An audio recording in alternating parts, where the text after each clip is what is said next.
Little breaking news, that budget compromise that Speaker Boehner and Mitch McConnell struck with President Obama in the White House has officially passed the House. 266 votes. We're pretty sure it was a majority of Democrats there. We'll get more word on that as we get that data in, but it's now passed the House, which means it'll pass the Senate.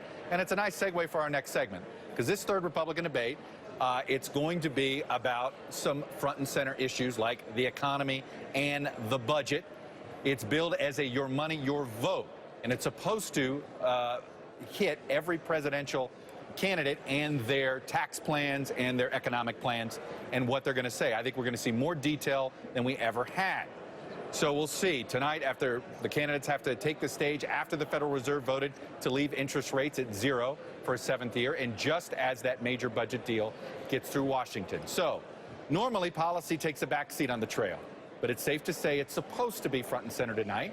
And I know our next guests are hoping that it's front and center tonight. Joining me now is the president of the Center for a Responsible Federal Budget, Maya MacGuineas, and former Wyoming Senator Alan Simpson, who just yesterday, by the way, officially endorsed Jeb Bush. Welcome to you both. You didn't support, Maya, let me quickly end the news. You didn't support this White House compromise. We don't get compromised very often, and 2-year certainties on budget deals. Why did you guys not support Well, it? first off, when we do get compromise these days, it's usually bipartisan compromise because they're doing something to add to the debt. And that's what they did here again. First off, it is really important that they increase the debt ceiling. That had to happen. Messing around with that has been damaging, costly, and cannot happen.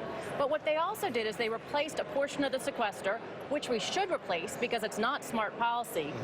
But half of what they replaced it with was budget gimmicks and more debt.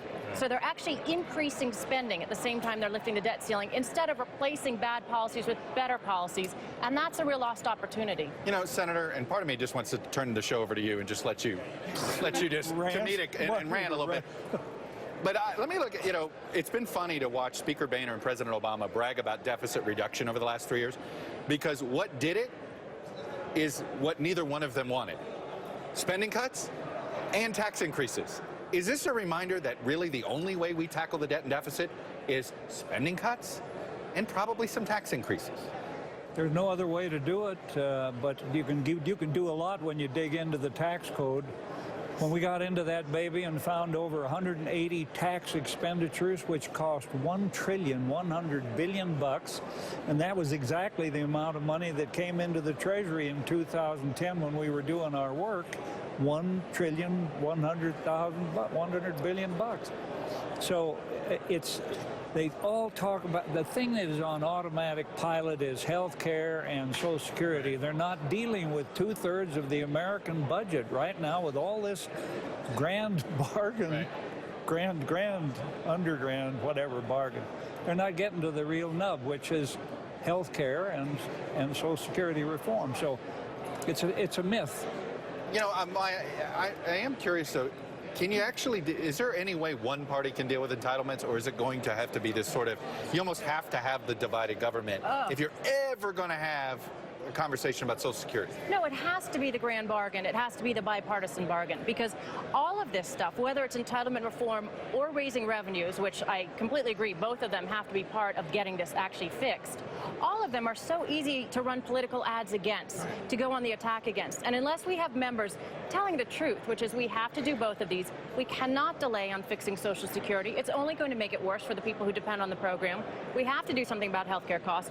We have to raise revenues. Unless we have Republicans and Democrats acknowledging that, saying they'll work together, whoever ends up doing a deal on their own gets held responsible and probably gets pushed out of office. They'll lose. And then the lesson will be, oh, we can't fix this problem. They have to hold hands. They have to jump off the cliff together. They have to say, oh, if we had done it on our own, it would have been much better. But compromise is what's going to make this work. Yeah, I think some Republicans are going to regret. I think President Obama was willing to mess around with Social Security. I think you're right. And they never called his bluff on it. Well, he was, Chuck, because he talked about CPI, which is what we talked about. And the minute he talked about it, we talked about it.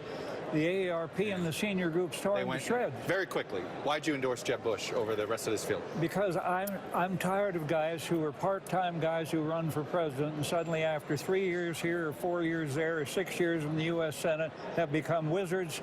I don't care what party. I'll take a guy that's done the work for 8 years in a tough state where he really did honest things to make a government work. The object fact is, you may not like him. I don't care what you think of him. He's the only guy in the whole panoply of guys who's done something for 8 years that worked.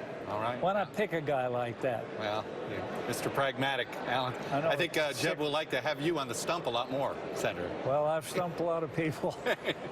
I'm on the witness protection. Senator Alan Simpson, always a pleasure to have you here. Maya MacGuineas, good to see you. Nice to be here. Good to talk a little policy.